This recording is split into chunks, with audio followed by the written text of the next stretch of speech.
Hey, everybody. Joe Pal Ken, a.k.a. Sleaze Grinder. Hey, why not check out our podcast, The Heavy Leather Record Club? I think you'll like it. There's a link in the description. And also, if you like the videos, subscribe. I'll make more of them. While I'm waiting for the gang, again, I'm going to show you some more records that we'll probably talk about later. But, record collecting is also obviously a visual medium, so why not show some records? So this is a new one. It's Jussie. I'm still trying to figure out where the best place to hold these. Jussie, with pronounced Jussie. That's the name of the record.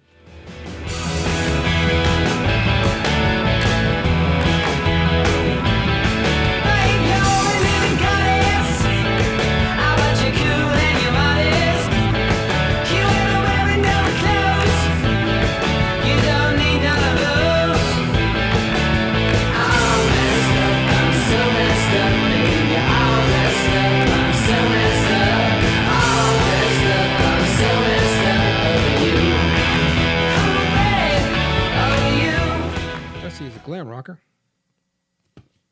from somewhere in America. I forget exactly where.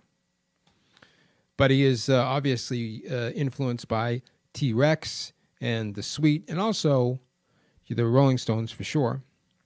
And he plays fantastic glam rock. Now, I would hasten to call it retro rock because he's not doing it exactly like those bands. He's just influenced by them and doing it in a modern way. But I think he's fantastic. And in fact, I don't remember if... So I used to do, for classical rock, I used to compile the CDs that would come with the magazine. And when they would do new bands. And I either did or tried really hard to get a Jussie song on there 5 or 6 years ago. Because when I first heard this guy, it's like, man, this guy is going to be huge. Now I have no idea whether that's even possible in today's day and age. I also don't know what the appetite for glam rock is in 2022. You would think that it would be pretty high because it's escapist music. And of course, in dark times, people gravitate towards escapist music. I don't know. We'll see what happens. But either way, I think you should probably get on the ground floor here and check out Jussie, because this is a fantastic record. Really catchy, hooky songs, feel-good vibe. You can't go wrong. Look at him. It's a rock star right there. Beautiful. Now, here's something that's the opposite of joyous, but in a good way. Always been a fan of John Spencer's first band, Pussy Galore. First heard them, I got their first single when it came out, long gone now. I think it's called Feel Good About Your Body. It was probably about 1985, I'm guessing. And really blew my mind because you got to remember, 1985, there was not a whole lot of... noise rock wasn't an established genre really yet. It's just a bunch of random people doing this kind of thing. The whole amphetamine reptile thing came later where, they figured out how to market it something as noise rock. Pussy Galore... They just really sounded like they were fucking with you, man. They sounded like they were trying to dismantle rock and roll in front of your eyes. And I loved it. I was there for it. And I followed them along their career, and I loved everything they did. Although I realized, because this was later in the game, I realized that I had missed this one, which is a live album, Live in the Red being In the Red Records. From 1997. Bob Burt was the drummer for Pussy Galore. Of course, he plays junk in John Spencer's band now. Like he plays literal junk.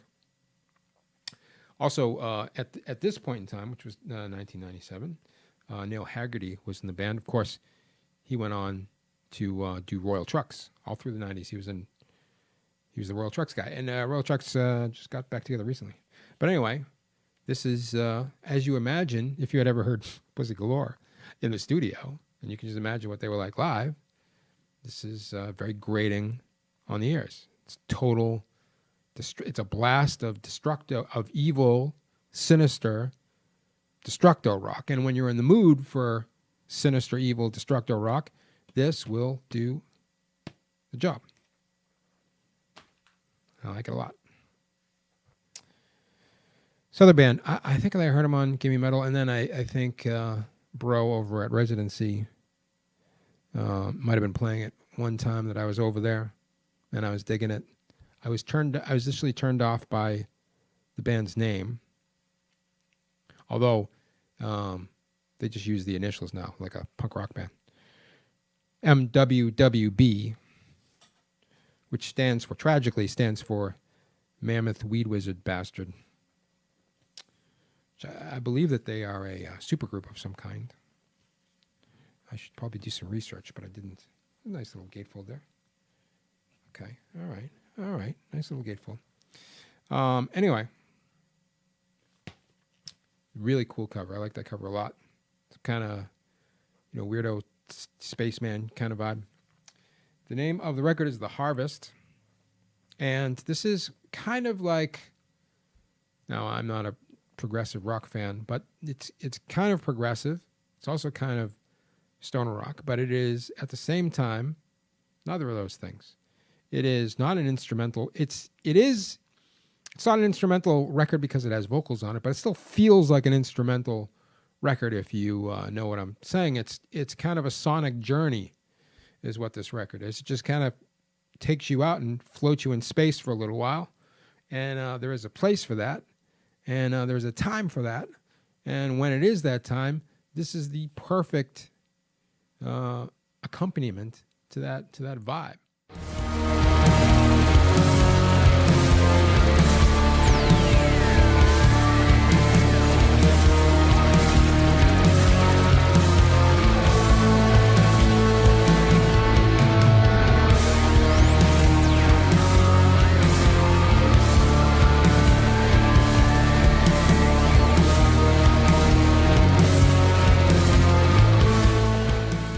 I like this one a lot.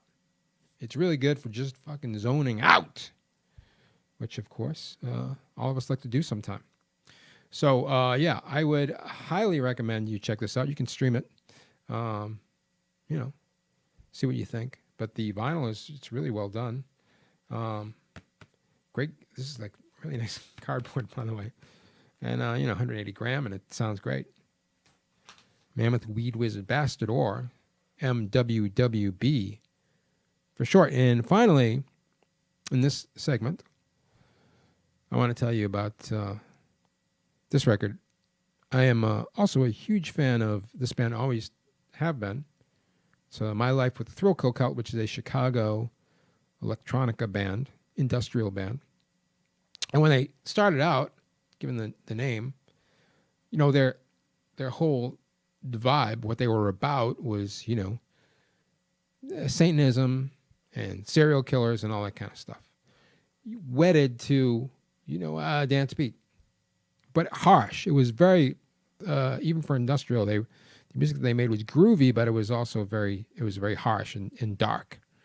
And I loved it. I See Good Spirits, I See Bad Spirits, Confessions of a Knife. Those are incredible records. But what happened somewhere along the way is, so they fired one of the main guys in the band, Thomas Thorne. And they said to Thomas Thorne, they said, look, you're out of the band because you're too satanic, which is the greatest reason anybody has ever been fired from a band. And he couldn't believe it. He was like, you guys kidding me? We're the Thrill Kill Kult. We're supposed to, what are you talking about? Too satanic. But they'd had it with him. Now, he went on to form a band called the Electric Hellfire Club, which was close to the original vision of Thrill Kill Kult, and they were great. Released a lot of great records, although I think everything is only on CD because it was the CD era. Check out their last record, Electronomicon, which they did. They went to Norway and produced it over there for that because they wanted to inject a black metal vibe into it. Fantastic record.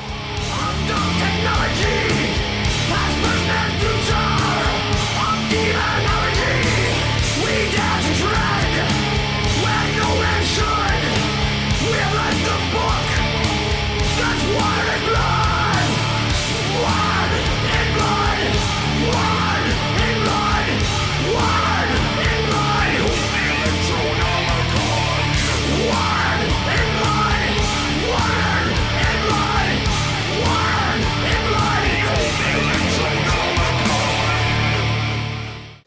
remember interviewing Thomas Thorne, I think for Metal Hammer around that time.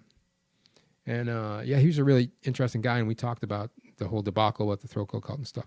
And I started getting a little bit of an inkling about maybe why Thrill Kill Kult wanted him out, because at least at the time, Thomas Thorne was really into sort of the literal interpretation of Satanism, as in there literally being a Satan, and Tom Thorne, talking about how he's been able to, literally manifest demons and that kind of thing. So I can see how that could be a little bit much for your bandmates. Anyway, he was out, and in 1991, they were like, okay, this is the new Thrill Kill Kult. And they released this record. Sexplosion. This is a new reissue on Wax Trax, and it's on pink translucent vinyl, and which looks beautiful, and look at that, great, right? And sounds great. Although I will say this, for the price paid, which this is a $50 record, kind of feel like you should get a gatefold, but no gatefold. But all right, I understand vinyl's expensive. Anyway, Sexplosion. It's known for its hit, and really Thrill Kill Kult's biggest hit, Sex on Wheels, which is a fantastic song. Please go listen to Sex on Wheels if you haven't heard it in a while. If you've never heard it before, you're going to love it. But yeah, so their whole thing was like, okay, we're not singing about Satan anymore. We're only singing about sex. And you go, you can't sing every song about sex, but they figured out how to do it. Fu Manchu, sang every song about cars. These guys can do it with sex. So that was their vibe ever since. And, it's sleazy disco music, minus the satanic elements, but still really good. Stacey and I danced this whole record the other night, and it was super fun. Sexplosion, everybody. I love it. Really happy to have it. Again, extortionist prices from Wax Trax to get it, but to me at least, totally worth it. I think you'll like it too, so check it out. So there you go, everybody. There's some new stuff. I got one more video to show you before the week's out, so stay tuned for that. Until then, remember, you can't enter the dream until the dream enters you. See you next time on the Heavy Leather Record Club.